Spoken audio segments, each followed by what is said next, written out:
This is The Big Question with Dr. Ellie Gonzalez, brought to you by Good News Unlimited, tackling the big questions in a simple and positive way.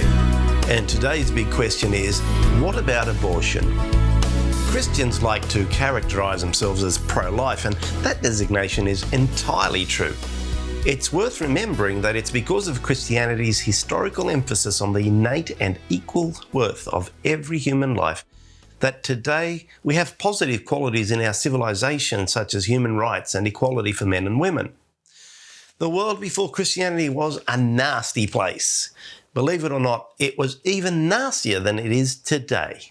Girls were not as valuable as boys, so infanticide by strangulation, crushing, or exposure outdoors was a common way of getting rid of unwanted baby girls, or unwanted baby boys too, for that matter. Killing babies was not illegal in any way, nor was it seen as immoral or wrong. If you didn't want a baby, you got rid of it. Babies and even children weren't considered to be complete human beings. And that applied whether they had already been born or whether they were still in the womb.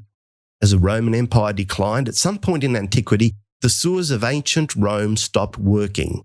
And when investigations were conducted, they found that they were clogged up with the fetuses of untold infants. It was Christians who came along and said, hang on, you can't do this. Every human life is valuable and sacred to God. The Christian writer Tertullian, for example, said around 200 AD that the embryo, therefore, becomes a human being in the womb from the moment that its form is completed. Now, you might agree or disagree with that, but it shows you that Christians were thinking about this very early on.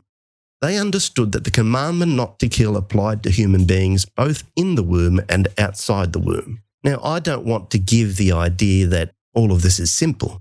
There are complex moral issues involved.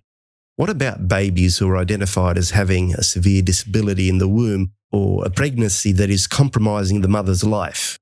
What about a rape victim who ends up pregnant? While it might be easy for some to give a stock theoretical answer, we shouldn't underestimate how heart-wrenchingly difficult these decisions must be for mothers, and often fathers as well.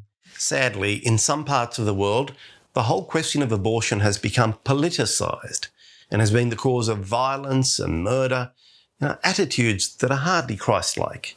It's very, very important that when we talk about abortion, we do so with the utmost kindness and respect for women who have had to make these terrible decisions that have in many cases left them with deep sorrow and regret and even shame. Whatever may be our view, it isn't our role to rip open old wounds and to judge and to condemn. I think it's very possible to uphold the value of human life and to do it in a kind and loving manner. For more, contact goodnewsunlimited.com.